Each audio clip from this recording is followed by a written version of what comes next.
கர்த்தருடைய பரிசுத்தம் மகிமைப்படுவதாக. ஆண்டவருடைய வார்த்தையை நாம் கேட்கும்படி கர்த்தருடைய சமூகத்தில் கூடி வந்திருக்கிற ஒவ்வொருவரையும் கர்த்தர் ஆசீர்வதிப்பாராக. இன்னைக்கு இந்த பிபிஎஸ் டைம்னால நிறைய பேர் வந்திருக்கிறீங்க, சின்ன பிள்ளைங்க வந்திருக்கிறீங்க, டீச்சர்ஸ் வந்திருக்கிறீங்க.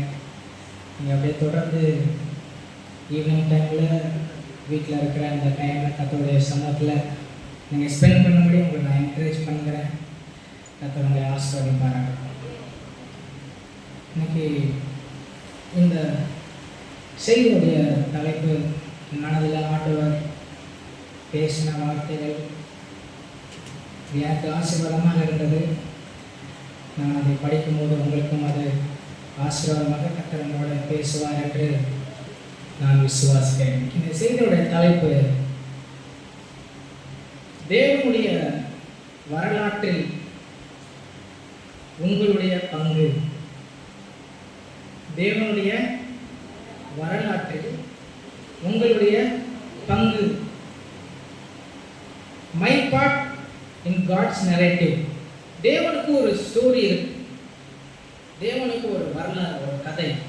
தேவன் ஒரு கதையை அவர் வடிவமைத்து கொண்டு டிசைன் பண்ணி அவர் நடத்தி கொண்டு போயிட்டு இருக்கிறார். அந்த வரலாற்றில் இன்னைக்கு உட்கார்ந்துருக்கிற உங்களுக்கு பங்கு, எனக்கு பங்கு இருக்கா? நான் என்ன தேவனுடைய பெரிய கதையில, தேவனுடைய விசாலமான அந்த வரலாற்றில் எனக்கு என்ன பங்கு இருக்கு, நான் என்ன செய்ய போறேன் என்று நீங்கள் யோசிப்பீர்களானால் அதை குறித்து தான் நாம் பார்க்க போறோம். தேவனுடைய வரலாற்றில் உங்களுடைய பங்கு. இந்த உலகத்துல பெரிய பெரிய உலக வரலாறு நாம் பார்க்கும்போது பெரிய பெரிய மனிதர்களை நாம் பார்க்க முடியும். ஏதாவது உங்களுக்கு ஞாபகம் இருக்கா? சின்ன பிள்ளைங்க, ஸ்கூல் படிக்கிறவங்க, ஹிஸ்ட்ரி படித்தவர்களை நாம் கேட்போம். உலக வரலாற்றில் இருந்த மனிதர்கள் ஏதாவது பேர் ஞாபகம் தான் சொல்லுங்க.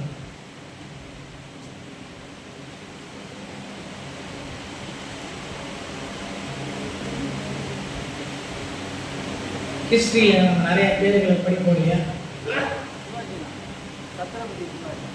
சத்ரபதி சிவாஜி. ஓகே, வேற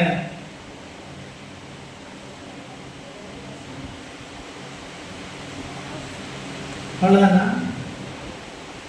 நம்முடைய நோட்டில் ஒருத்தவருடைய படம் போட்டிருக்குங்க, நம்முடைய கரன்சி நோட்டில், ரூபா நோட்டில். அப்புறம் மறந்துட்டீங்க பார்த்தீங்களா? வேற யாரு?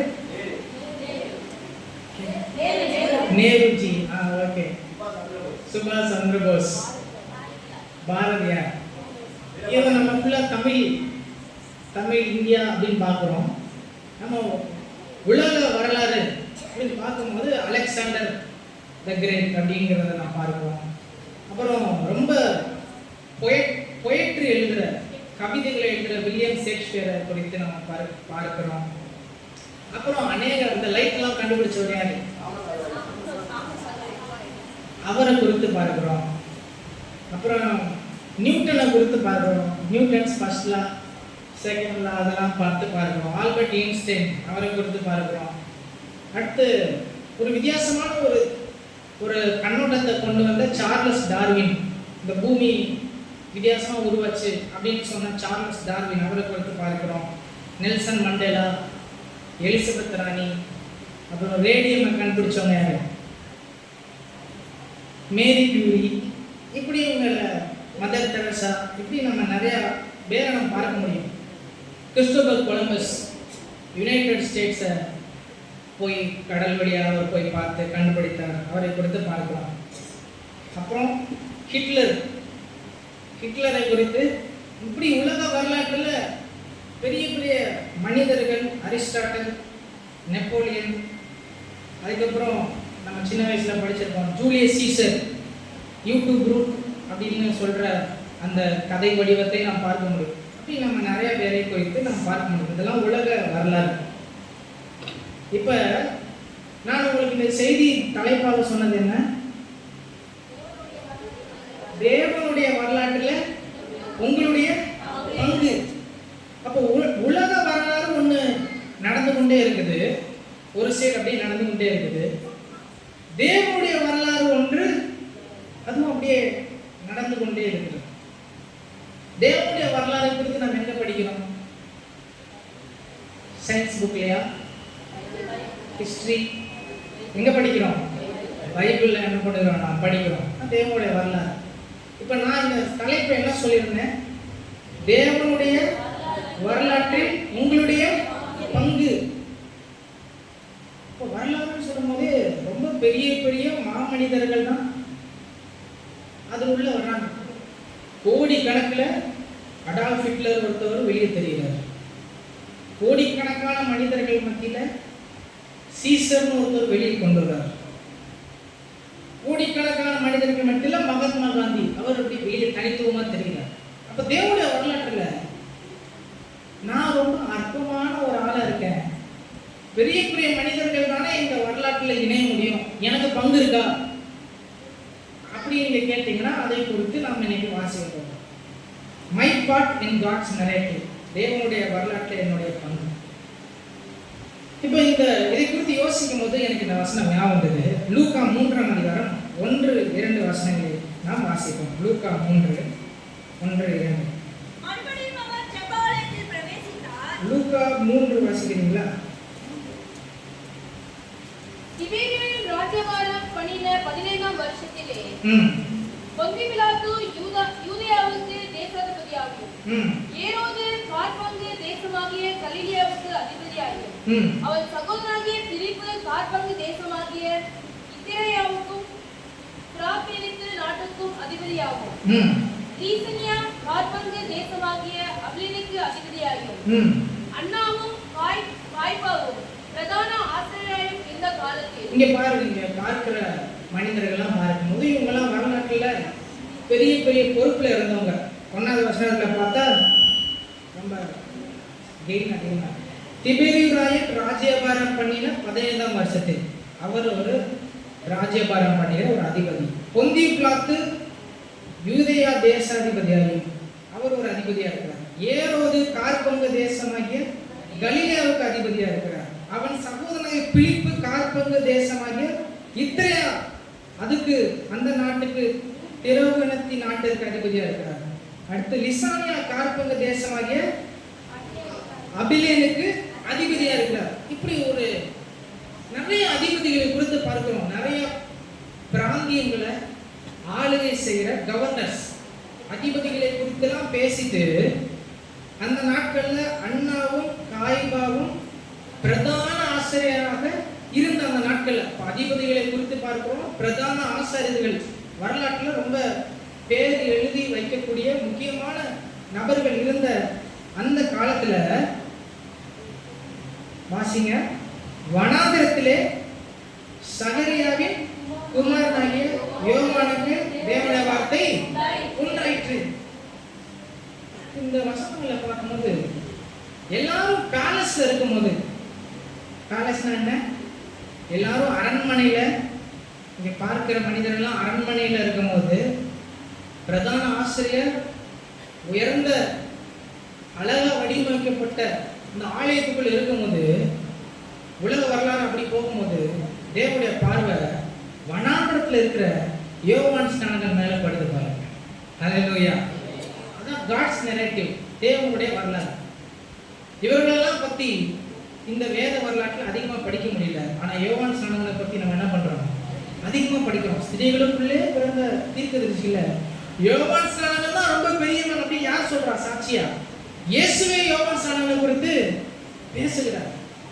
அப்ப உலக வரலாறு வித்தியாசமாக பெரிய பெரிய நபர்களிடத்துல அவர்கள் பொறிக்கப்பட்டு அவருடைய பேர் எழுதப்பட்டு போகும்போது கர்த்தருடைய பார்வை தேவனுடைய வரலாறு வனாந்திரத்துல எளிமையா வாழ்ந்து கொண்டிருக்கிற அந்த யோவான் ஸ்நானகன் மேல வந்து படுது பாருங்க. அப்ப இதுல இருந்து உங்களுக்கு தெரியும், படிக்க படிக்க நாமும் இந்த வரலாற்றுல பங்கு வைக்க முடியுமா என்று நாம் போக போக நாம் தியானிக்க போவோம். எளிமையாக அழைக்கப்பட்ட யோவான் மேல அந்த தேவனுடைய வரலாறு தொடர்கிறது. மனுக்குலத்தை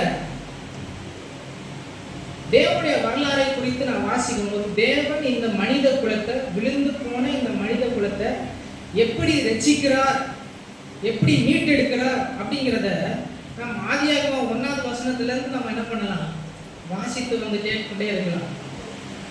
இப்போ அந்த வரலாற்றுல மிகப்பெரிய ஒரு மனிதர் திடீர்னு உள்ள வரார். அவர் யார்?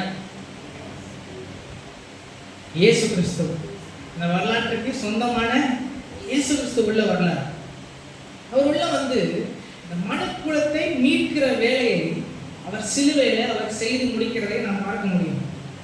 ரட்சிப்பின் அதிபதியா, மீட்பின் காரணரா, இந்த விழுந்து போன இந்த தேவனுடைய வம்சத்தை தூக்கி எடுக்கிற ஒரு மீட்பரா இயேசு வருகிறதை நாம் பார்க்க முடியும்.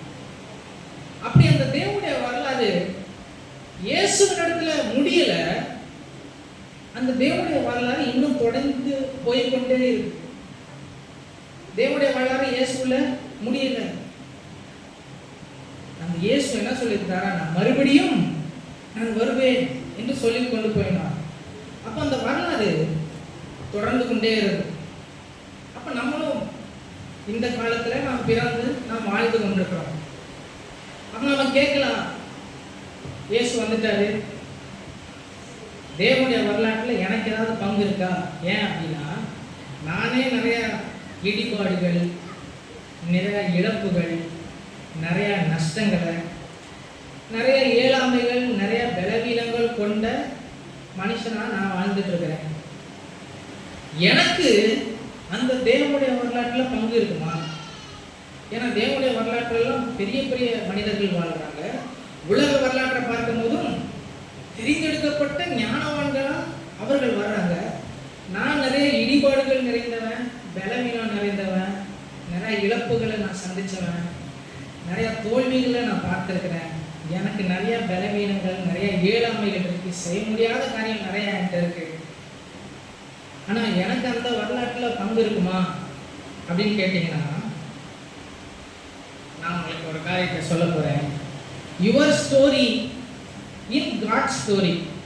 சொல்லி பாருங்க, ஈஸியா இருக்கு. Your story in God story. தேவனுடைய கதையில உங்களுடைய கதையும் என்ன இருக்கு, இணைக்கப்பட்டிருக்கு. என் ஸ்டோரி தனி, காட் ஸ்டோரி தனி இல்லை. இன்னைக்கு இயேசுவை ஏற்றுக்கொண்டீங்களோ அன்னைக்கு உங்க ஸ்டோரி தனி, தேவனுடைய ஸ்டோரி தனி. அப்படி இல்லை, தேவனுடைய ஸ்டோரியில உங்களுடைய ஸ்டோரி அவர் என்ன பண்ணியிருக்கிறாரு, இணைச்சிருக்கிறார். அப்ப நான் ஏதோ தனிமையா சம்பந்தமே இல்லாம இந்த உலகத்துல ஒரு விபத்தா பிறந்து, ஒரு விபத்தாவே வாழ்ந்து, ஒரு விபத்தாவே வாழ்க்கை முடிஞ்சு போறதில்ல. நம்முடைய வாழ்க்கைக்கு ஆண்டவர் ஒரு நோக்கத்தை வச்சு அந்த பெரிய கதையில நம்ம ஒரு பீஸா உள்ள கொண்டு வந்து ஆண்டவர் நுழைச்சிருக்கிறாரு பாருங்க. அப்ப நீங்க இல்லைன்னா அந்த கதை என்ன ஆகாது, முடியாது, தொடரும் அப்படின்னு போட்டு திருப்பி அடுத்த நாள் திருப்பி வந்து பார்க்கும்போது எதுல இருந்து தொடரணுமோ அதுல இருந்து தொடரணும்னா கதை முழுமை அடையும். அப்ப தேவனுடைய ஸ்டோரி அதுல உங்களுடைய ஸ்டோரி உள்ள இணைந்திருக்கு. ஒரு செயினை பார்க்கிறோம். இந்த செயினை குறித்து பார்க்கும்போது இந்த செயின் ஒன்னோட ஒன்று இணைந்திருக்கு.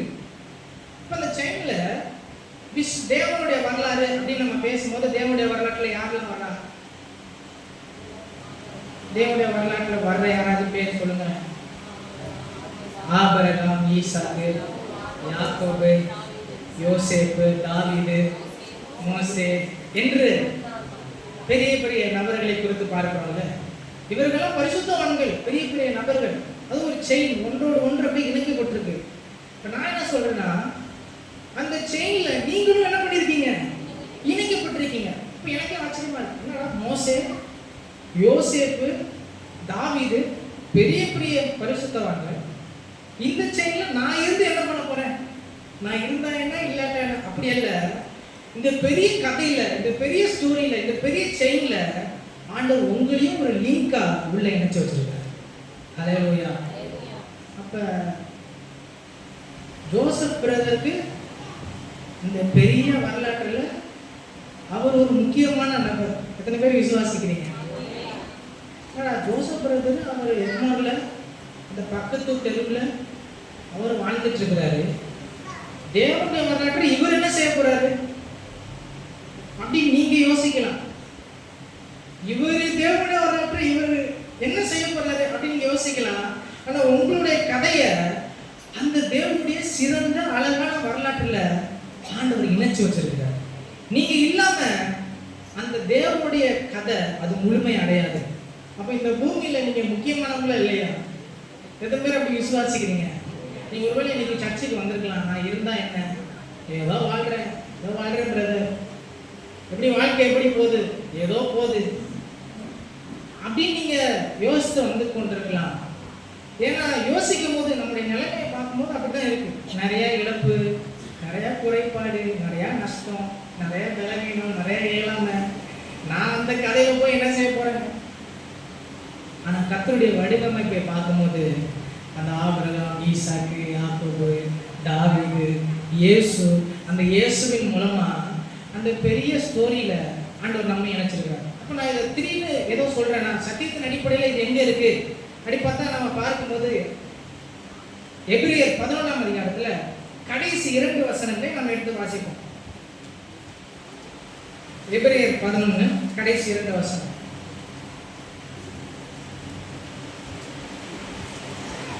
அவர்கள் எல்லாரும் விசுவாசத்தினாலே நற்சாட்சி பெற்றோம், வாக்குத்தத்தம் பண்ணப்பட்டதை அடையாமல் போனார்கள். அவர்கள் எல்லாரும் விசுவாசத்தினாலே நற்சாட்சி பெற்றும் வாக்குத்தத்தம் பண்ணப்பட்டதை அடையாமல் போனார்கள். யார் அந்த அவர்கள் எல்லாரும்?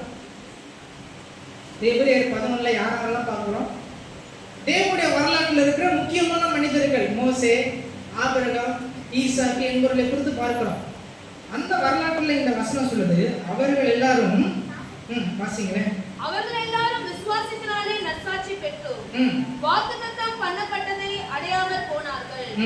அவர்கள் நன்மை அல்லாமல் பூரணராகாதபடிக்கு. அவர்கள் நன்மை அல்லாமல் அந்த வரலாற்றில் அந்த பெரிய பெரிய விசுவாச பட்டியல்ல அந்த செயின்ல அந்த செயினோட இணைப்புல அது முழுமையாகணும்னா அவர்கள் நன்மை அல்லாமல் பூரணர் ஆகாதபடிக்கு விசேஷித்த நன்மையானதொன்றை தேவன் நமக்கென்று முன்னதாக நியமித்திருக்கிறார். அந்த செயின்ல உங்களுக்கு ஒரு விசேஷித்த பங்கை ஆண்டு வச்சிருக்கிறார். இப்போ நான் என்னுடைய வசனத்துக்குள்ள சத்தியத்துக்குள்ள வருகிறேன்.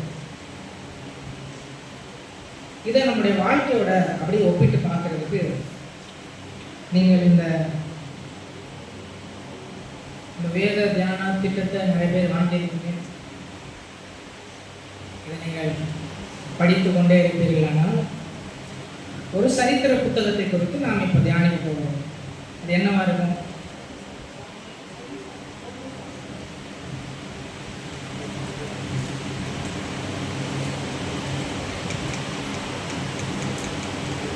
ரூத் சரித்திரம், பக்கம் 334.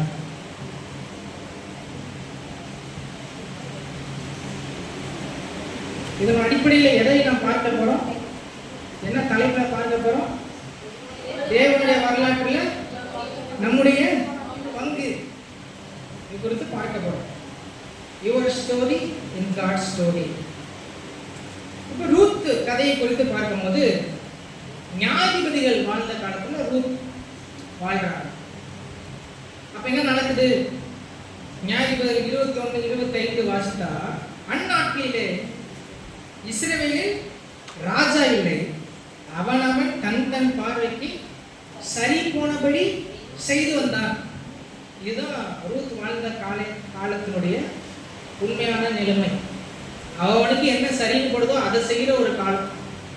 ராஜா இல்லாமலால் இப்படி இருக்கிற காலத்துல ரூத் சரித்திரத்தை குறித்து நான் வாசிக்கிறோம். வாசிங்க 1-5 வசனங்கள் வரை.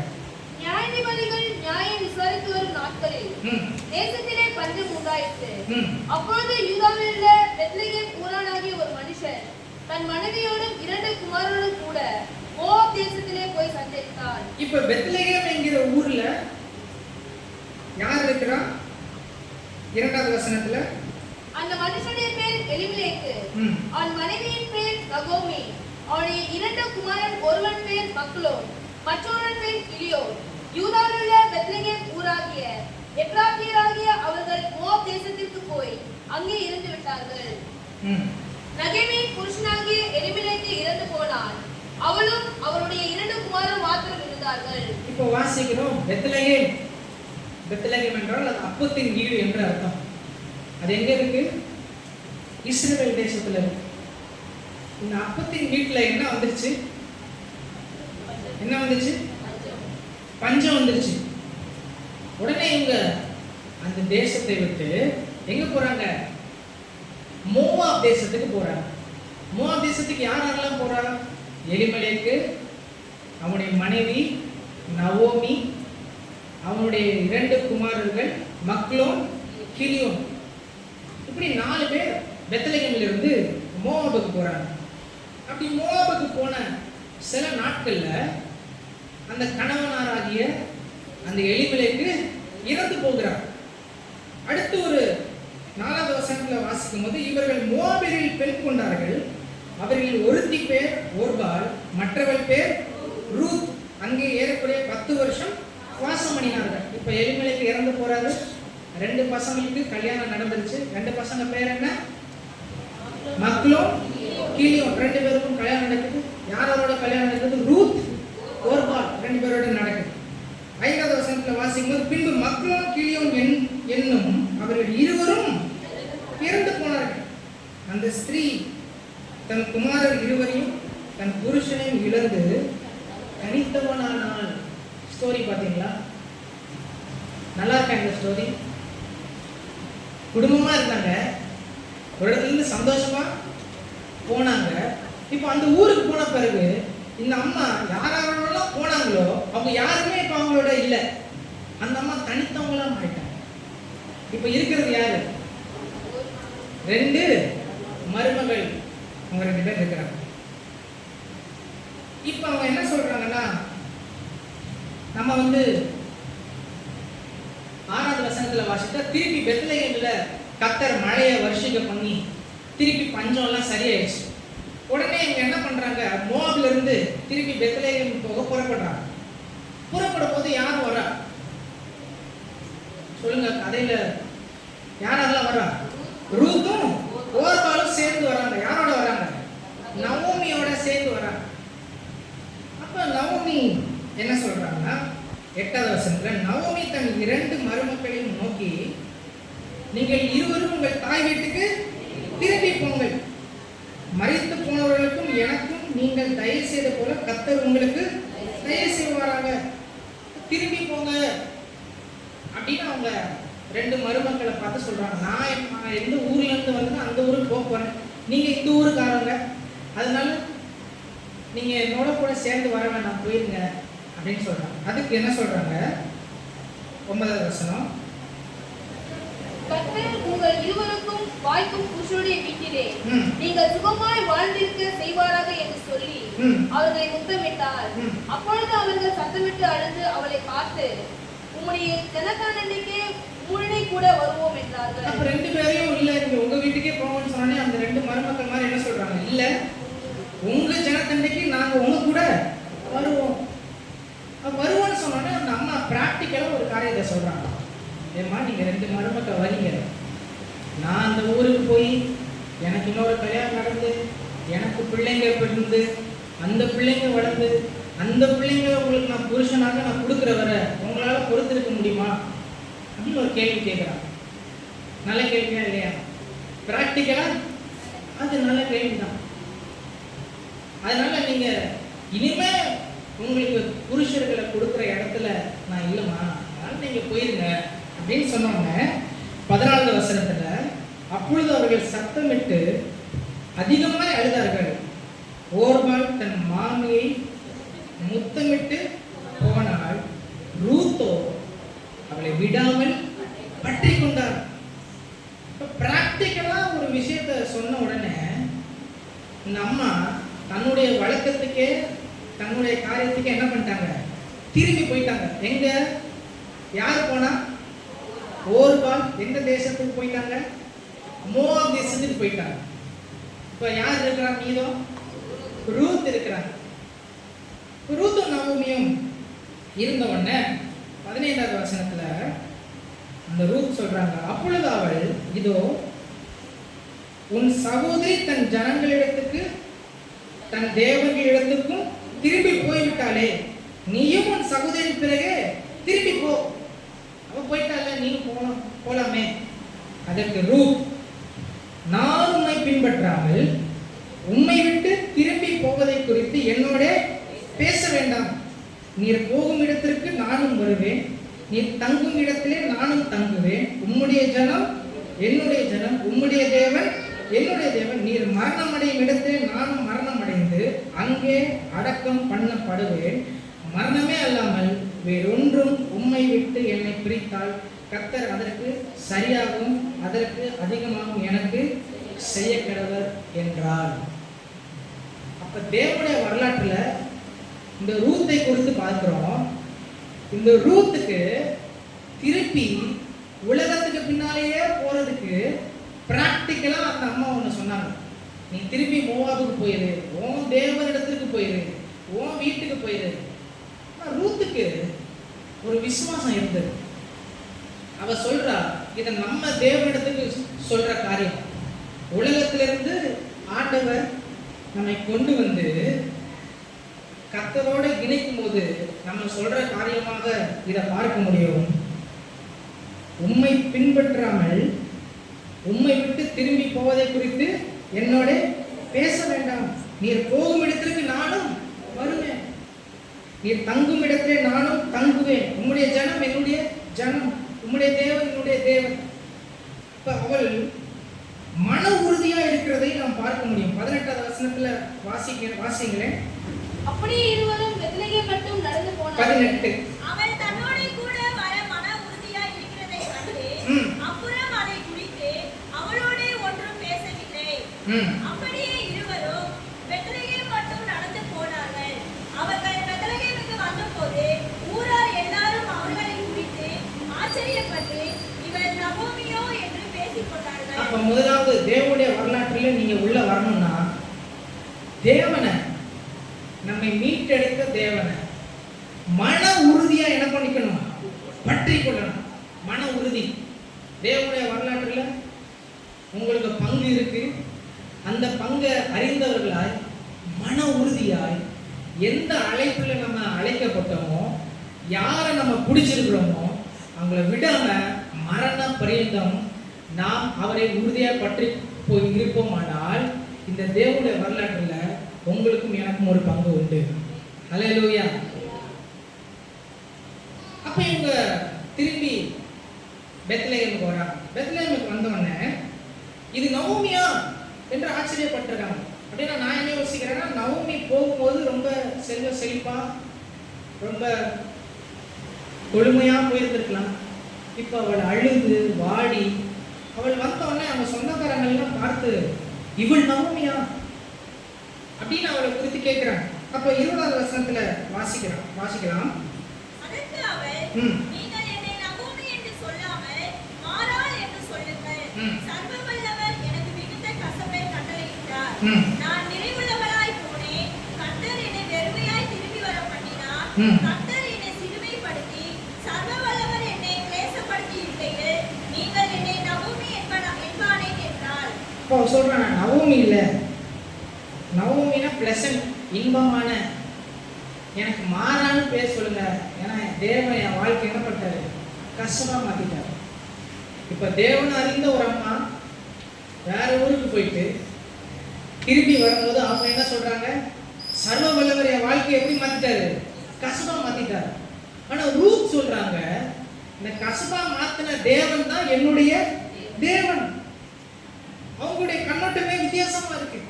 இவங்க சொல்றாங்க தேவன் என் வாழ்க்கையை கஷ்டமா மாத்திட்டாரு. அவங்க சொல்றாங்க உம்முடைய தேவன் தான் என்னுடைய தேவன், உம்முடைய ஜனம் தான் என்னுடைய ஜனம், மரணம் வரைக்கும் உங்களை என்னையும் யாரும் பிரிக்க முடியாது அப்படின்னு சொல்றாங்க. அப்ப நேரத்தில் நம்முடைய வாழ்க்கையை பற்றி யோசிக்கும் போது இந்த ரூத்தை போல சில இழப்புகளுக்கு கூட நாம் கடந்து போகும்போது நம்ம கம்ப்ளைண்ட் பண்ணலாம். எப்படி ஆண்டவரே என்னை ஏன் இந்த குடும்பத்தில் பிறக்க வைத்தீர்? ஏன் இந்த குடும்பத்தில் என்னை இணைத்தீர்? இந்த நஷ்டத்தை ஏன் எனக்கு ஏற்படுத்தினீர்? இந்த சோதனையை ஏன் ஆண்டவரே என் வாழ்க்கையில நீங்க அனுமதித்தீங்க? இந்த வேலையை ஏன் எனக்கு கொடுத்தீங்க? இந்த சூழல்ல என்னை ஏன் ஆண்டவர் விட்டீங்க அப்படின்னு ரூத் இருக்கிற நிலைமையில அவன் தேவனிடத்துல நிறைய கம்ப்ளைண்ட் பண்ணியிருக்கலாம். ஆனா அவர் தேவனை என்ன பண்ணா? உறுதியா பற்றி கொண்டார். நம்மளும் கூட நம்முடைய மன உறுதியை இயேசுவை பின்பற்றின நாம் நம்முடைய வாழ்க்கையில வேதம் சொல்லுகிறது, உலக கவலை நேரத்துல தேவன் நமக்குள்ள வைத்திருக்கிற வார்த்தையை அது கசக்கி போடும். உலக கவலையும் ஐஸ்வர்யத்தின் மயக்கமும் தேவன் நமக்குள்ள கொடுத்திருக்கிற வார்த்தை, தேவன் நமக்கு கொடுத்திருக்கிற வாக்கு தத்துவம், தேவன் நமக்குன்னு வச்சிருக்கிற அந்த பெரிய ஸ்டோரியில இருக்கிற பங்கை அதுல இருந்து நம்மளை வெளியே கொண்டு வர செய்யும். ஆனா ரூத்து கம்ப்ளைண்ட் பண்ணாம, ஏன் ஆண்டவரே இந்த குடும்பம், ஏன் ஆண்டவரே இந்த இழப்பு, ஏன் ஆண்டவரே இந்த வேலை அப்படிலாம் கம்ப்ளைண்ட் பண்ணாம அவள் மன உறுதியாய் பற்றி கொண்டு அவள் பெத்லகேமுக்கு வருகிறதை நாம் பார்க்க முடியும். அப்ப இங்க வந்த உடனே அடுத்து என்ன நடக்குது என்று நாம் பார்ப்போமானால் ரூத் 2ஆம் அதிகாரம் 1-3 வசனத்தை வாசிக்கிறோம். நகோமிக்கு அவனுடைய புருஷனாகிய எலிமெலேக்கின் உறவின் முறையில் போவாஸ் என்னும் பேருள்ள மிகுந்த ஆசைக்காரனாகிய இனத்தான் ஒருவன் இருந்தார். மோவாபிய ஸ்திரியான ரூத் என்பவர் நகோமியை பார்த்து, நான் வயல்வெளிக்கு போய் யாருடைய கண்கள் எனக்கு தயை கிடைக்குமோ அவர் பிறகே கதிர்களை பொறுக்கிக் கொண்டு வருகிறேன் என்றார். அதற்கு இவர், என் மகளே போ என்றார். அவள் போய் வயல்வெளியில் அறுக்கிறவர்கள் பிறகே பொறுக்கினார். தற்செயலாய் அவளுக்கு நேரிட்ட அந்த வயல்நிலம் எலிமெலேக்கின் வம்சத்தாராகிய போவாஸ் உடையதா இருந்தது. பாருங்க, இப்ப என்ன நடக்குது? இந்த ஊருக்கு வந்தாச்சு. இப்ப ஒரு மோவாபிய ஸ்திரீ வேற்று நாட்டுல இருந்து உள்ள வராங்க. இப்ப ஆண்டவர் என்ன சொல்லிட்டாங்கன்னா, நீ வயல்ல போய் நீ கதிர்களை கொய்யும் போது உன் தேசத்துல சிறுமையும் எளிமையுமா இருக்கிறவங்க, அவங்களுக்கு வயல் நிலம் எதுவுமே இருக்காது. அப்ப அவங்க சாப்பிடணும் இல்லையா? அதனால நீ வயல்களை போய் எடுத்து கொய்யும் போது சில விதைகளை, சில மணிகளை நீ கீழே சிந்த விடணும். அதை சிறுமையும் எளிமையுமானவங்க அதை பொறுக்கிக்குவாங்க அப்படின்னு ஆண்டவர் ஒரு பிரமாணத்தை வைத்திருந்தார். அப்ப இந்த அம்மா அப்படியே வெளியே வராங்க. வெளியே அவங்க சொல்றாங்க 2வது வசனத்துல, யாருடைய கண்களில் எனக்கு தயவு கிடைக்குமோ அவர் பிறகு கதிர்களை பொறுக்கி கொண்டு வருகிறேன். கதிர்களை கொய்கிறது இல்லை இவங்களுக்கு, அது அந்த இடத்துக்கு இவங்களுக்கு சம்மந்தம் இல்லை. அதனால கீழே சிந்து விட்ட அந்த கதிர்களை நான் பொறுக்கி கொண்டு வருகிறேன் என்றால், அதற்கு அவள், என் மகளை போ என்றால், அப்படி அவங்க எதர்ச்சியா தற்செயலா அவங்க போன அந்த வயல் யாருடைய வயலா இருந்ததா? போவாசுடைய வயல். யாருடைய வயலா இருந்தது? சத்தமா சொல்லுங்க. போவாஸ். போவாசுடைய வயல். போவாஸ் யாரு? எலிமெலேக்குடைய சொந்தக்காரர். அப்ப ரூத்துக்கு இவர் பார்க்கும்போது எப்படி? இவரும் சொந்தக்காரர் தான். அப்ப இவங்க தற்செயலா போன அந்த இடம் அது தேவ செயலா அது நடந்தது. நம்முடைய வாழ்க்கையில கூட இப்படி சில இழப்புகளுக்குள்ளாக நாம் போய் கொண்டிருப்போம். ஆனா ஆண்டவர் சில நேரத்துல தற்செயலா நடத்துவார். நம்மளை திடீர்னு நம்மளை தற்செயலா நடத்துவார். ஆனா அதுக்கு பின்னாடி ஒரு பெரிய தேவனுடைய கரை இருக்கு. ஹல்லேலூயா. அதனாலதான் நான் சொன்னேன், உங்களுடைய வாழ்க்கையில நீங்க நிறைய இழப்புகளுக்குள்ளாக போயிருக்கலாம். அந்த ரூத்து போல நிறைய இழப்புகளுக்குள்ளாக போயிருக்கலாம். ஆனா ஆண்டவர் இந்த ரூத்துங்கிற ஒரு செயினை முன்னறிஞ்சு தேவனுடைய வரலாற்றில் அவளையும் உள்ள இணைச்சு வச்சிருக்கிறாங்க. அந்த தேவன் உங்களையும் இந்த வரலாற்றில் இணைச்சு வச்சிருக்கிறார். இந்த வரலாற்றில் நீங்க இணைஞ்சிருக்கிற உங்களுக்கு என்ன வேணும்? மன உறுதி. நான் சரியான தேவனை தான் நான் தொழுது கொண்டிருக்கிறேன், நான் சரியான இடத்துல தான் இருக்கிறேன், கர்த்தர் என்னை சரியான இடத்துல தான் என்னை கொண்டு வந்திருக்கிறாரு. அதனால இந்த குடும்பம் எனக்கு எதுக்கு ஆண்டவரை கொடுத்து, இந்த வீட்டில் ஏன் ஆண்டவரை நினைச்சு, இந்த வேலையை ஏன் ஆண்டவரை எனக்கு கொடுத்து அப்படின்னு கம்ப்ளைண்ட் பண்ணாம, ஆண்டவர் எந்த நிலையில உங்களை வச்சிருக்கிறாரோ அந்த நிலையில, ஆண்டவரே இது நீர் எனக்கு ஏற்படுத்தி கொடுத்தது, நான் இதுல மன உறுதியா இருப்பேன். எத்தனை பேர் அப்படி சொல்ல முடியும்? ஹல்லேலூயா. இது எனக்கு நீர் ஏற்படுத்தின வாழ்க்கை, இதுல நான் கம்ப்ளைண்ட் பண்ண மாட்டேன். நிறைய இழப்புகள் இருக்கு, நான் கம்ப்ளைண்ட் பண்ண மாட்டேன்.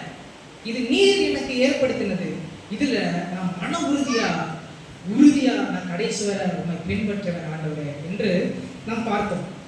இப்போ இவங்க தேவ செயலா அந்த போவாசுடைய நிலத்திற்கு வருகிறதை நாம் பார்க்க முடியும். அப்படி அவங்க வந்தோடனே போவாஸ் என்ன பண்றாரு? தன்னுடைய இந்த வயல்ல வேலை செய்யற எல்லாருக்கும் எஜமானா ஒருத்தவங்க வச்சிருந்தார். அவன்கிட்ட கேட்கிறாரு, அந்த பொண்ணு யாரு? அப்ப அவங்க அவங்க சொல்றாங்க இவங்க மோவாபில இருந்து வந்த நவோமி இடத்துல தங்கி இருக்கிற ரூத் அப்படின்னு அவங்க போவாஸுக்கு அறிமுகப்படுத்துறாங்க. அப்ப என்ன நடக்குது? 2ஆம் அதிகாரத்துல 8வது வசனத்தை வாசிக்கலாமா? 7, 8 வாசிப்போம். அறுக்கிறவர்கள் பிறகு அரிக்கட்டிலிருந்து சிந்தினதை பொறுக்கிக் கொள்கிறேன் என்று அவளிடத்தில் கேட்டுக்கொண்டாள். காலமே துவக்கி இதுவரைக்கும் இங்கே இருக்கிறாள். இப்பொழுது அவள் குடிசைக்கு வந்து கொஞ்ச நேரம் தான் ஆயிற்று என்றார். அப்ப எங்க அம்மா காலமே துவக்கி உழைப்பாளியா இருந்திருக்கிறாங்க. தேவனுடைய வரலாற்றுல மன உறுதியா இருக்கு. 2வது உழைப்பாளியா இருக்கு. இந்த வரலாற்றுல நீ வீட்டுல காலைல கூட மாஸ்டர் சொன்னாங்க. என்ன சொன்னாங்க?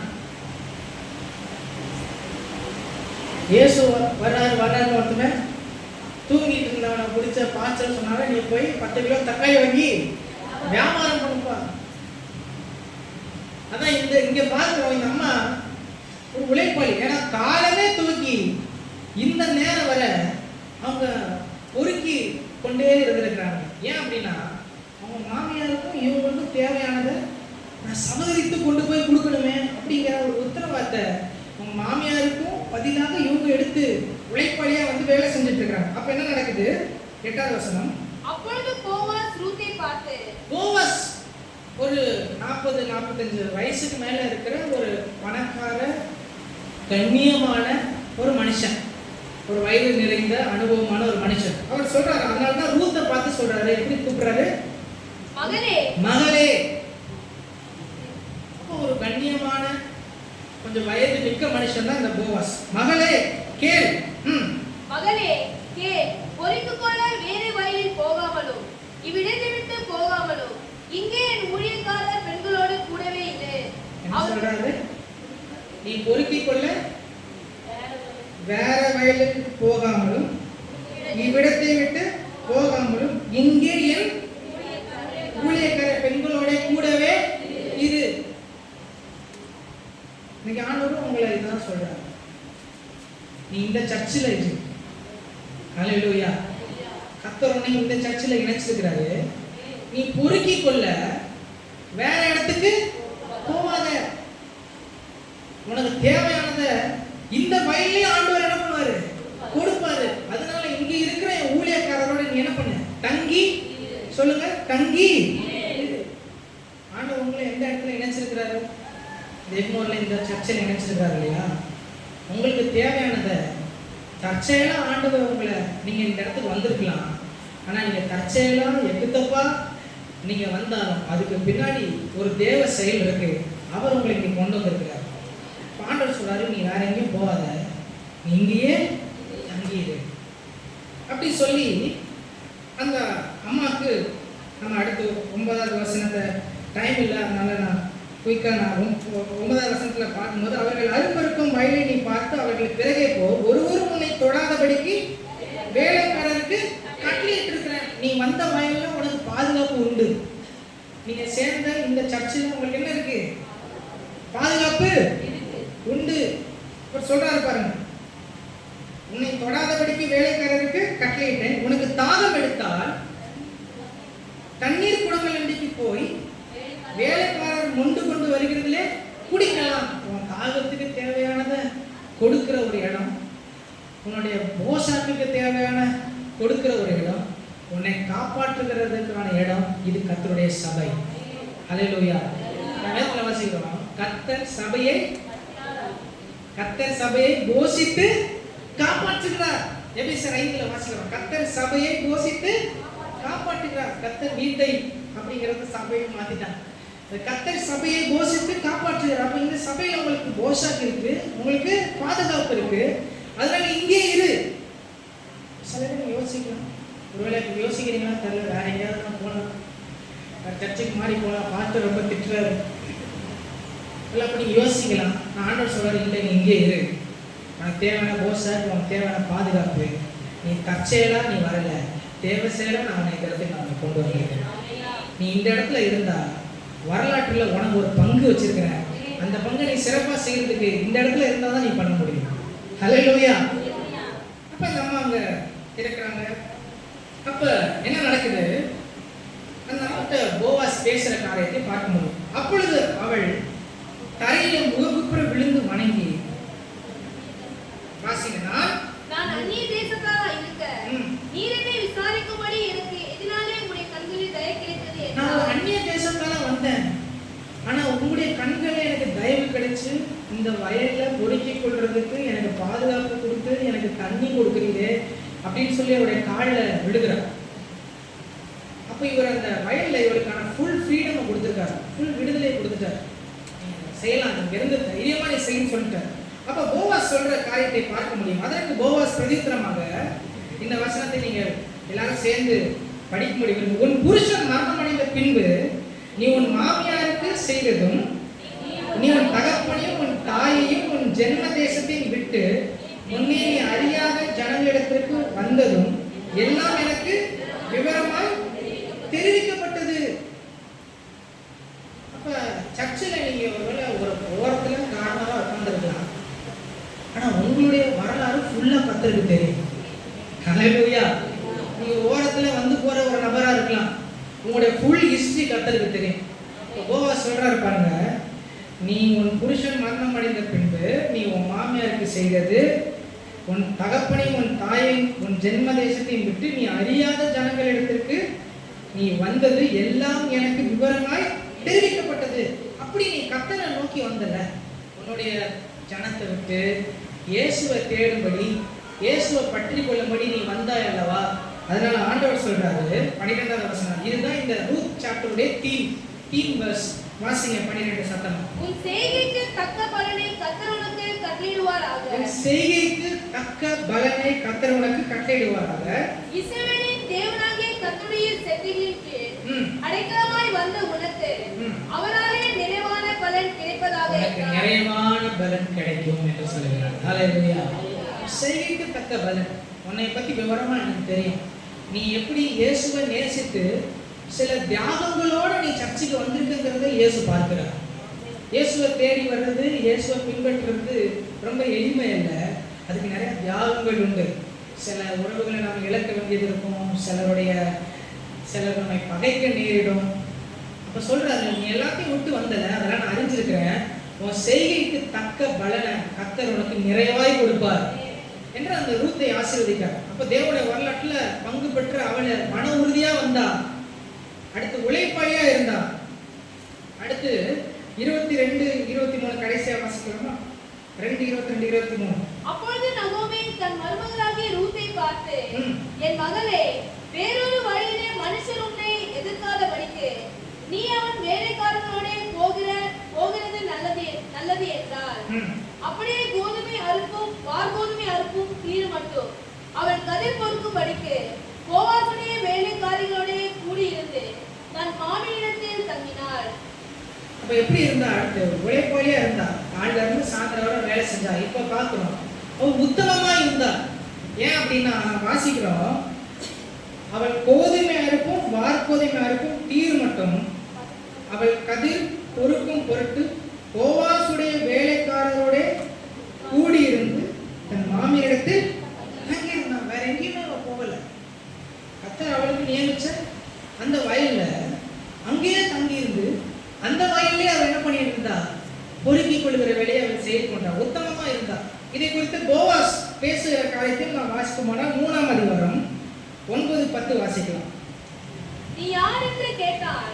அவள், நான் உம்முடைய அடியாளாகிய ரூத், நீர் உம்முடைய அடியாளின் மேல் உம்முடைய போர்வையை விரியும், நீ சுதந்திரவாளி என்றாள்.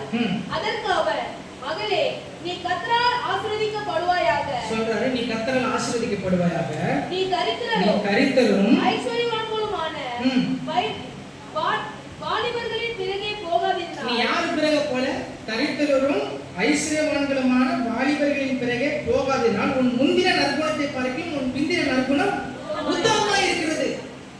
கர்த்தரை பின்பற்ற உலகம் தேவனுடைய வரலாற்றுல உங்களுக்கு பங்கு இருக்கு. அந்த பங்குல நிலைத்திருந்து ஆசீர்வாதத்தை பெற்றுக்கொள்ளணும். ஆனால் நீ உத்தமமா இரு, பரிசுத்தமா இரு. இந்த அம்மா அவள் தன்னுடைய கணவனை எழுந்து இருக்கிற அந்த டைம்ல வேற எங்கேயுமே போகல, வேற வாலிபர்கள் பின்னாடி போல. அவள் தன் மாமி தனக்கு சொன்னபடியே, தன்னுடைய போவாஸ் தனக்கு சொன்னபடியே தன்னுடைய நிலையிலே அவள் உத்தமமாக தரித்திருந்தாள். தன்னுடைய பரிசுத்தத்தை என்ன பண்ணிட்டா? காத்து கொண்டா. அப்ப சொல்றாரு, உன்னுடைய முந்தின நற்குணத்தை பார்க்கணும், பிந்தின நற்குணம் உத்தமமா இருக்கிறது.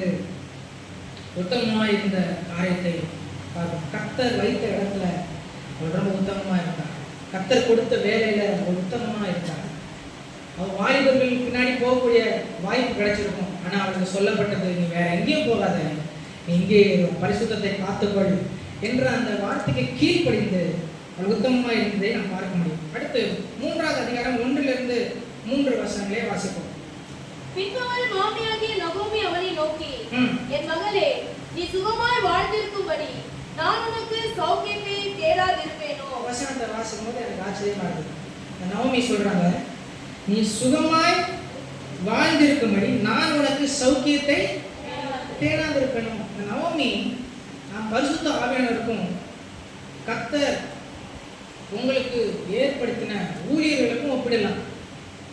ஊழியர்களுடைய வேலை என்ன? ரட்சிக்கப்பட்டவங்களை, இயேசுவை தேடி வந்தவங்களை, இயேசுவை பின்பற்றி வந்தவங்களை, இந்த வயலில் பொறுக்க வந்த உங்களுக்கு சுகத்தை தேடி தருகிறவர் தான் உங்களுக்குள் இருக்கிற பரிசுத்த ஆவியானவரும் தேவனால் ஏற்பட்ட ஊழியர்களும். அல்லேலூயா. அவங்க சொல்றாங்க, உனக்கு நான் சௌக்கியத்தை உனக்கு தேடாதிருப்பேனா அப்படின்னு சொல்லிட்டு ஒரு இன்ஸ்ட்ரக்ஷன் கொடுக்குறாங்க. என்ன சொல்றாங்க? நீ போவாசின் வேலைக்காரரோட கூடி இருந்தாயே, அவன் நம்முடைய உறவின் முறையான் அல்லவா? இதோ அவன் இன்று ராத்திரி களத்திலே வார்கோதுமை கூற்றுவான். நீ குளித்து எண்ணெய் பூசி உன் வஸ்திரங்களை உடுத்தி கொண்டு அந்த களத்திற்கு போ. அந்த மனுஷன் புசித்து குடித்து தீரும் மட்டும் அவன் கண்ணுக்கு எதிர்படாமல் இரு. ஒரு உபதேசம், ஒரு இன்ஸ்ட்ரக்ஷன் கொடுக்குறாங்க அந்த நவோமி. நீ குளித்து எண்ணெய் பூசி உன் வஸ்திரங்களை உடுத்திக்கொள். சர்ச்சில் தான் உங்களுக்கு சொல்றோம், பரிசுத்தவான்கள் தான் சொல்றாரு உங்களுக்கு. உன்னுடைய ஞானஸ்தானம் பெரு, குளி. குளினா என்ன? ஞானஸ்தானமானது மாம்ச அழுக்கை நீக்குதலாயிராமல் தேவனை பற்றும் நல்மனசாட்சியின் உடன்படிக்கையா இருக்கிறது. 1 பேதுருவில் வாசிப்போம். ஞானஸ்தானம் எடுப்பா, எண்ணெய் பூசு, அபிஷேகம் பெரு. ஒரு நாட்டி மென்ஸ் ஸ்காலர்ஷிப்ல ஒரு கேள்வி கேட்டேன். என்ன கேட்டேன்? என்ன கேள்வி கேட்டேன்? சத்தமா, ரட்சிப்பின் நிச்சயம் இருக்கா? என்ன கேள்வி? ரட்சிப்பின் நிச்சயம் இருக்கா? பாவ மன்னிப்பின் நிச்சயம் இருக்கா உங்களுக்கு கேட்டேனா? இங்க வாசிக்கிறோம், அதான் இங்க உபதேசம். நீ ஞானஸ்தானம் பெறுப்பா, எண்ணெய் பூசு, அபிஷேகம் பெறு. அடுத்து ரட்சிப்பின் வஸ்திரத்தை தரித்துக்கொள், புதிய வஸ்திரத்தை தரித்துக்கொள். இந்த வஸ்திரத்தை போடாத, பரிசுத்தவான்களுக்கு ஏற்ற வஸ்திரம் இருக்கு, சபைக்கு ஒரு ஒழுங்கு இருக்கு, நீ அப்படி தரித்துக்கொள் என்று உபதேசிக்கிறது போல இந்த நவோமி அந்த ரூத்துக்கு என்ன சொன்னாங்களோ அப்படியே அந்த ரூத் கீழ்ப்படிந்ததை நாம் பார்க்க முடியும். அப்ப நாம் வாசித்தால் 5வது வசனத்துல, அதற்கு அவள், நீர் எனக்கு சொன்னபடியெல்லாம் செய்வேன் என்றாள். அப்படியே அவள் சொன்னபடியே செய்தார். அப்ப அந்த தேவனுடைய வரலாற்றுல மன உறுதியாரு, அடுத்து உழைப்பாளியாரு, அடுத்து கர்த்தர் வைத்த இடத்துல நீ உத்தமமாயிரு, அடுத்து கீழ்ப்படிந்திரு. எப்படி இரு? கீழ்ப்படி. உனக்கு என்ன உபதேசம் கொடுக்குறாங்களோ அதற்கு நீ கீழ்ப்படிந்திரு. அப்படி அந்த ரூத் கீழ்ப்படிந்து தன்னுடைய மாமியார் நவோமி என்ன இன்ஸ்ட்ரக்ஷன் கொடுத்தாங்களோ அப்படியே அவள் செய்து அவள் போவாஸ் இடத்திற்கு போகிறதை நாம் பார்க்க முடியும். அப்ப அடுத்து என்ன நடக்குதுன்னா, அந்த போவாஸ் இடத்திற்கு போய் அப்பதான் ரூத் தன்னை வெளிப்படுத்துகிறார். நான் உங்களுடைய உறவின் முறையா, அதனால நான் என்னுடைய உம்மோடு கூட இணைக்கப்பட கர்த்தர் நடத்துகிறத நான் உணர்கிறேன் என்று சொல்லி அவள் போவாஸ் இடத்திற்கு வருகிறார். அப்ப போவாஸ் என்ன சொல்கிறார் என்று நாம் 3ஆம் அதிகாரம் 17-18 வாசிக்க முடியும். மேலும் அவர் நீ உன் மாமியாருக்கு வெறுமையாய் போக வேண்டாம் என்று சொல்லி இந்த 6 மணி வார்கோதுமை எனக்கு கொடுத்தார் என்றார். அப்பொழுது அவர், என் மகளே, இந்த காரியம் என்னமாய் முடியும் என்று நீ அறிய மட்டும் பொறுத்திரு. அந்த மனுஷன் இன்றைக்கு இந்த காரியத்தை முடிக்கும் முன் இளைப்பாற மாட்டான் என்றார். இப்ப இங்க 2 பேருக்கும் இந்த திருமணம் நடக்கிறதுக்கு முன்னாடி ஒரு பொறுத்திருக்கக்கூடிய ஒரு காலம் ரூத்துக்கு ஏற்பட்டது. அப்ப 10வது வசனத்துல நான் முன்னாடியே வாசிப்போம். இப்பொழுது மகளே நீ பயப்படாதே, உனக்கு வேண்டியபடியெல்லாம் செய்வேன், நீ குணசாலி என்பதை என் ஜனமாகிய ஊரார் எல்லாரும் அறிவார்கள், நான் சுதந்திரவாளி என்பது மெய்தான் என்று அந்த போவாஸ் அங்க பேசுகிறார். பேசி சுதந்திரவாளியாகி அந்த போவாஸ் ரூத்தை மணந்து கொள்வதற்கு முன்னாடி ரூத் பொறுமையா இருக்க வேண்டியதாக இருந்தது. இப்போ வாக்குத்தத்தத்தை கொடுத்தாச்சு, நீ சொன்னபடியெல்லாம் உனக்கு வேண்டியபடியெல்லாம் உனக்கு செய்யலன்னு போவாஸ் சொல்லிட்டாரு. ஆனா ரூத்து பொறுத்திருக்க வேண்டியதாக இருந்தது. நம்ம கூட சபையாகி நாம் நமக்கு ஒரு கல்யாணம் விருந்து ஆயத்தப்பட்டிருக்கு. எங்க ஆட்டுக்குட்டியானவருடைய கல்யாண விருந்து. ரசிக்கப்பட்டோம், தேவனோடு கூட உடன்படிக்கை பண்ணிட்டோம்.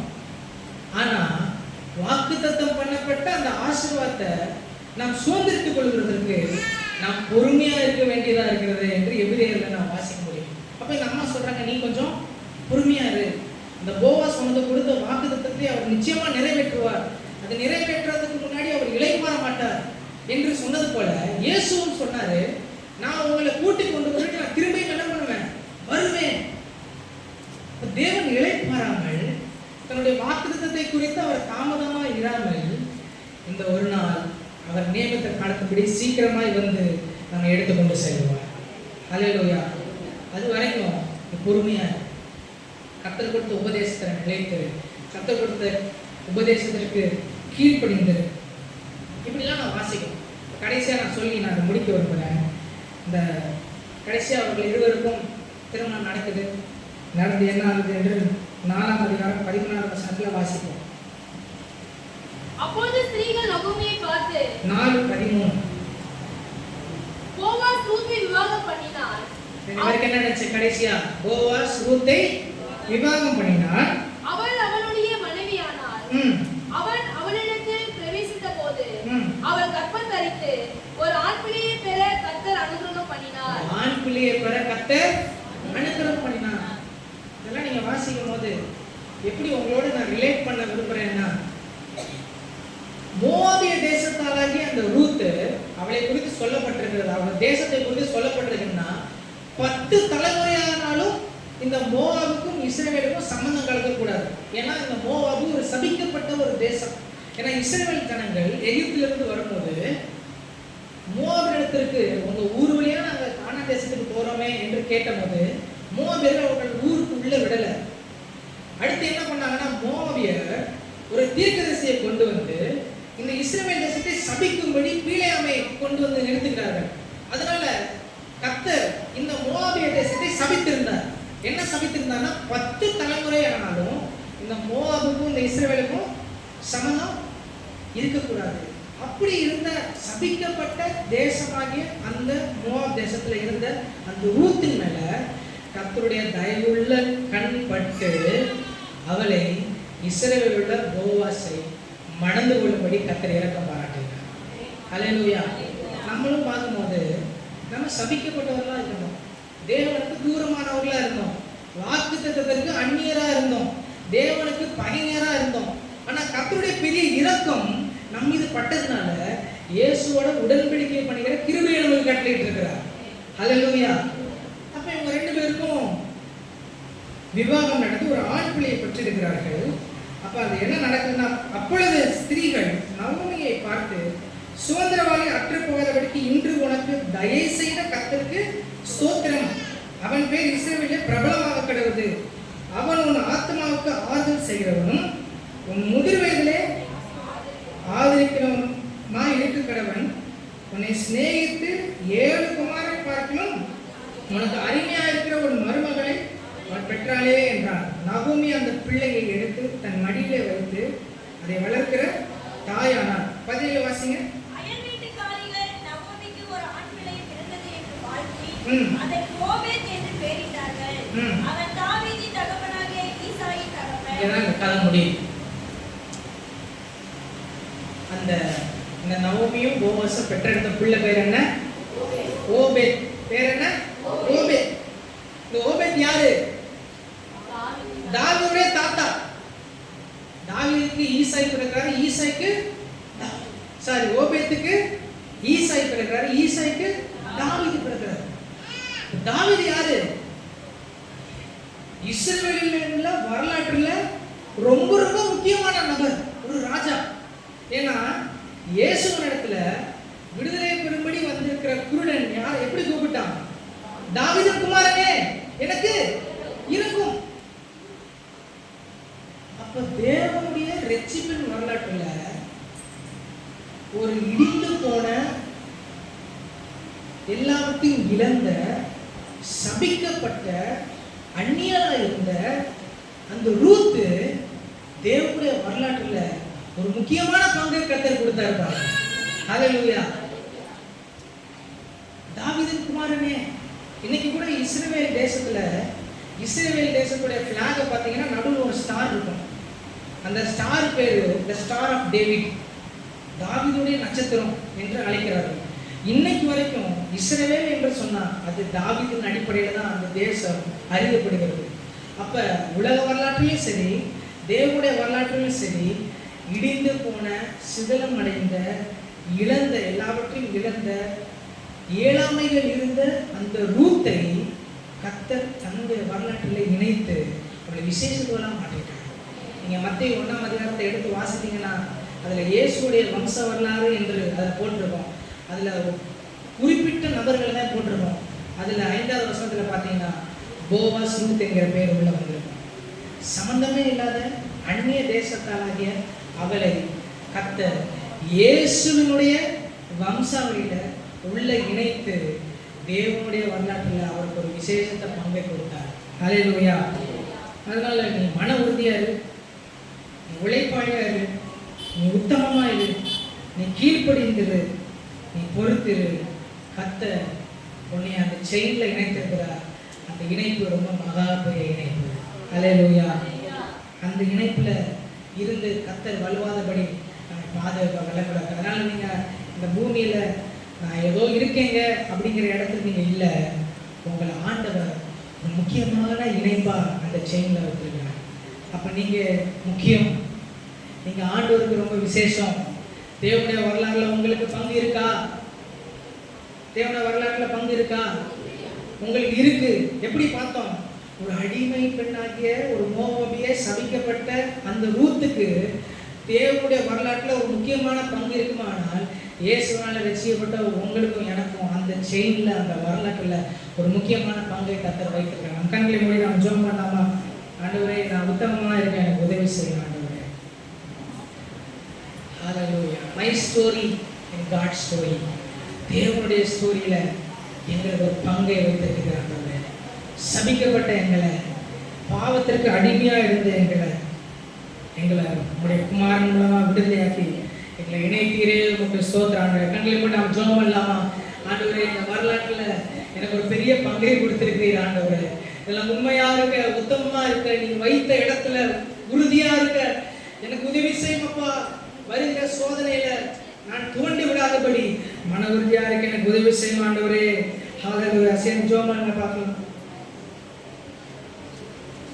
நினைச்சிருக்கோம் நாம் எங்கே இருக்கிறோம் என்பதை ஆண்டவர் நமக்கு உணர்த்திருக்கிறார். ஹல்லேலூயா. தேவனுடைய சரித்திரத்திலே, அவருடைய படைப்பிலே நாம் பங்குள்ளவர்களாக இருக்கிறோம். சுருக்கமாக சொல்ல போனால் எபேசியர் 4:1 சொல்லுகிறது, நீங்கள் அழைக்கப்பட்ட அழைப்புக்கு பாத்திரவான்களாக நடந்து கொள்ளுங்கள். ஹல்லேலூயா. உளவு பிரதான ஒரு புறஜாதியான ரூத்தை காணல் கொண்டு வந்து தாவீதுடைய தாயகத்தை மாற்றினார். கர்த்தர் சொல்றோம், இந்த சந்ததியை மாற்றினார். கடைசியில் இயேசு கிறிஸ்து அந்த சந்ததியை தான் பிறந்தார். ஒரு புறஜாதியான ஸ்திரீ, சபிக்கப்பட்ட தேச ஸ்திரீ. கர்த்தர் மோவாப் தேசத்தை ஆண்டவர் சபித்தார். ஆனாலும் பாருங்க, கர்த்தர் உங்களை இன்னைக்கு தெரிந்து கொண்டார். ஒரு சபிக்கப்பட்ட சந்ததியிலிருந்து தெரிந்து கொண்டார். ஆகவே உங்களுடைய அழைப்பு ரொம்ப கவனமாக இருக்கணும். நம்ம அழைக்கப்பட்ட அழைப்புக்கு தகுதியாக இருக்கணும். ஹல்லேலூயா. அந்த ரூத் அதுக்கு தகுதியாக இருந்தது. பார்க்க எல்லாரும் கர்த்தரை மேம்படுத்துவோம். நன்றியப்பா. அந்த மாலையில் கூட எங்களோடு பேசின எல்லா வார்த்தைகளும் காண்டி சோத்திரம் ஆண்டவரே. வாழ்த்துன்னு சொல்லுங்க. ஹல்லேலூயா. உமக்கு நன்றி, உமக்கு நன்றி அப்பா. எங்களை அழைத்தவர் உண்மையிலவரையா. இந்த அழைப்புக்கு பாத்திரமாய் நடக்க திரும்ப திரும்படியா ஜெபிக்கிறோம். ரூத் எவ்வளவு ஆண்டவரும் இழப்புகளை சந்தித்தாலும் அவர் உண்மையாக இருந்தார். உன்னுடைய தேவன் என்னுடைய தேவன், உன்னுடைய ஜனங்கள் என்னுடைய ஜனங்கள். நீ எங்க மறிக்கிற அங்கதான் மரணமே ஒழிய வேறொன்று நம்மை பிரிக்கான்னு சொல்லி ஒரு உறுதித்தன்மை இருந்தது போல எங்களை அழைத்த தேவன் உண்மையிலவர். எங்களை வைக்கெடுத்து உறுதியாக உண்மையாக இருந்து ஆசீர்வாதத்தை பெற்றுக்கொள்ள அப்படிப்பட்ட உறுதியோடு உண்மையோடு இருந்தபடினாலே பிற்காலத்தில் அவர் ஆசீர்வதிக்கப்பட்டாரப்பா. இயேசு அப்படி போல எங்களுக்கு கிருபை தரும்படியா சொல்லி நிச்சயம் எனக்கு ஆசீர்வாதம் உண்டு. ஒரு பொறுமையா இருக்க அழைப்புக்கு பாத்திரவங்களா இடக்கங்களை கிருபை தரும்படியா ஜெபிக்கிறோம் ஆண்டவரே. எங்களை தாழ்த்துகிறோம். நன்றி அப்பா, நன்றி ஆண்டவரே. உமக்கு ஸ்தோத்திரம், உமக்கு ஸ்தோத்திரம், ஸ்தோத்திரம், ஸ்தோத்திரம். எஸ் ஸ்தோத்திரம் ஆண்டவரே, உமக்கு நன்றி, உமக்கு நன்றி. நன்றியோடு உம்மை துதிக்கிறோம் ஆண்டவரே. கர்த்தர் நம்மோடு பேசின எல்லா வார்த்தைகளுக்காண்டி கர்த்தரை மையப்படுத்துவோம். ஸ்தோத்திரம், ஸ்தோத்திரம், ஸ்தோத்திரம், ஸ்தோத்திரம், ஸ்தோத்திரம். ஜெபிக்கிறோம். தேவனே மக்கள் நன்றி அப்பா, கொடுக்கிறவரே ஆமை ஆண்டவரே, சர்வவல்லமையுள்ள தேவனே மக்கள் நன்றி ஆண்டவரே, மீண்டும் மாறாதவரே இருக்கிறவரே மக்கள் நன்றி அப்பா. தேவனாய் கர்த்தர் ஜீவனுள்ள தேவன், உண்மையுள்ள தேவனுமாய் இருக்கிறீரே மக்கள் நன்றி ஆண்டவரே. எங்க வாழ்நாட்களில் கூட இந்த ஒரு நாளை கூட்டிட்டு திருப்பைக்காக நன்றி அப்பா. இந்த நாளில் இந்த கால கொடுத்த திருப்பைக்காய் கூடான நன்றிகளை செலுத்துகிறோம். இந்த ஒரு நாளை கூட தேவனாய் கர்த்தர் ஆசீர்வதித்து கொடுத்த திருவைகளுக்காய் காலை பொழுது தேவனே, தேவனாய் கர்த்தர் இந்த மாலை வேலை வரைக்கும் எங்களை கண்மணி போல பாதுகாத்து வழிநடத்தி வந்த உடைய எல்லாவித திருவைகளுக்காய் கூடான நன்றிகளை செலுத்துகிறோம் ஆண்டவரே. இந்த மாலை ஆத்மங்களை தேவனாய் கர்த்தர் ஆசீர்வதித்து கொடுத்த திருவைக்காய் நன்றி அப்பா. மாலை ஊழியர்களை தேவனை ஆசீர்வதித்து கொடுத்த திருவைக்காய் நன்றி ஆண்டவரே. சந்தித்த ஒவ்வொரு ஆத்மாக்களையும் தேவனாய் கர்த்தர் ரட்சிப்புகளை கொண்டு வர போகிறீரே, அதற்காய் கூடான செலுத்துகிறோம் அப்பா. இந்த மாலை வேலை கூட ஆண்டவரே, அதுவே எங்களோடு கூட நீங்க பேசி நம்முடைய வார்த்தைகளுக்காய் நன்றி ஆண்டவரே. அப்பா ரூத்தை குறித்த ஆண்டவரே, ரூத்தின் வாழ்க்கையை குறித்து எங்களோடு இடைப்பட்ட கிருபைகளுக்காய் நன்றி அப்பா. உங்களுடைய வரலாற்று ஆண்டவரே, எங்களுடைய பங்கு எது என்று தேவனாய் கர்த்தர் இந்த காலையில் மாலையில் கற்றுக் கொடுத்த கிருபைக்காய் நன்றி ஆண்டவரே. ரூத்தை போல ஆண்டவரே நாங்கள் உறுதியாய் கற்றுக் கொண்டிருக்க அப்பா, தகப்பட மன தைரியத்தோடு உறுதியாய் இருக்க என் தேவன் நீங்க கற்றுக் கொடுத்த கிருபைக்காய் நன்றி அப்பா. தகப்படே நாங்கள் பொறுமையாய் காத்திருந்த ஆண்டவரே, அந்த பலன் நாங்கள் பெற்றுக்கொள்ளத்தக்கதாய் இந்த மாலையில் கற்றுக் கொடுத்த கிருபைக்காய் நன்றி ஆண்டவரே. ரூத்தை போல ஆண்டவரே விசுவாசத்தோடு உறுதியோடு ஆண்டவரே நாங்கள் ஆண்டவர் உமக்காய் காத்திருக்க ஆண்டவரே, உங்களுடைய சித்தத்தை செய்ய தேவன் நீங்க கற்றுக் கொடுத்த கிருபைக்காய் நன்றி ஆண்டவரே. என் தேவன் நாங்கள் சோர்ந்து போவதில்லை அப்பா. என் தேவன் எங்களை ஆண்டவரே உங்களுடைய வரலாற்றில் எழுதியிருக்கிறீரே, அதற்காய் கூடான நன்றிகளை செலுத்துகிறோம் ஆண்டவரே. என் தேவன் எங்களையும் கூட ஆண்டவரே உங்களுடைய கண்கள் கண்டிருக்கிறதே, அதற்காய் நன்றி அப்பா. எங்களை ஜீவனை கூட தேவனாய் கர்த்தர் நீங்க பாதுகாத்து வைத்திருக்கிறீரே, அதற்காய் நன்றி ஆண்டவரே. உமக்காய் எழுந்து நாங்கள் பிரகாசிக்க எங்களை பயன்படுத்தி வருகிறீரே, அதற்காய் கூடான நன்றிகளை செலுத்துகிறோம் ஆண்டவரே. நாங்கள் இருக்க பாத்திரவான்களா இல்ல ஆண்டவரே, நீர் எங்களை தெரிந்து கொண்டிருக்கிறீரே, அதற்காய் நன்றி தகப்பனே. இந்த வேலை வந்திருக்க ஒவ்வொருடைய கரங்கள் கொடுக்கிறோம், வேறெடுத்து வழிநடத்தும்படிக்காய் செபிக்கிறோம் அப்பா. அந்த மாலை வேலை ஆண்டவரே கொடுத்த ஒவ்வொரு கரங்களையும் ஆசீர்வதிங்க, அமைக்கு குளிக்கு சரிந்து போக மட்டும் என் தேவனை ஆசீர்வதிக்க வல்லவராய் இருக்கிறீரே மக்கள் நன்றி அப்பா. தகப்பனாருக்காய் செபிக்கிறோம், ஆசீர்வதிங்க, பலப்படுத்தும்படிக்காய் செபிக்கிறோம் ஆண்டவரே. நீ தந்த சுகத்துக்காய் நன்றி ஆண்டவரே. நீ தந்த பலத்துக்காய் கூடான நன்றிகளை செலுத்துகிறோம். இன்னும் அநேக காரியங்கள் எடுத்து நீங்க பயன்படுத்த போகிறீரே, நன்றி அப்பா. என் தேவன் 5ஆம் மாதத்தை கூட ஆண்டவரே நீங்க காண கொடுத்த கிருபைக்காய் நன்றி அப்பா. இந்த மாதம் முழு என் தேவனாய் கர்த்தர் உங்களுடைய சித்தம் போல உங்களுடைய விருப்பம் போல எங்களை வழிநடத்தும்படிக்காய் செபிக்கிறோம் ஆண்டவரே. நீரை யாவும் திருப்பத்தில் கொடுக்கிறோம், ஆசீர்வதிங்க. நல்ல இயேசு கிறிஸ்து நாமத்திலே செபிக்கிறோம் எங்கள் ஜீவனுடைய நல்ல பிதாவே. என் முழு உள்ளமே கர்த்தர் நாமத்தை ஸ்தோத்திரி. என் ஆத்துமாவே கர்த்தரை ஸ்தோத்திரி. அவர் செய்த சகல உபகாரங்களையும் மறவாதே. ஆமென். பிதாவாகிய அன்பும் உடைய கர்த்தராகிய இயேசு கிறிஸ்துவின் பரிசுத்த தந்தைக்கும் சகல பரிசுத்தவான்களோடும் நம் அனைவரோடும் என்னைக்கும் சதா காலம் இருப்பதாக. ஆமென். ஹல்லேலூயா, ஹல்லேலூயா, ஹல்லேலூயா.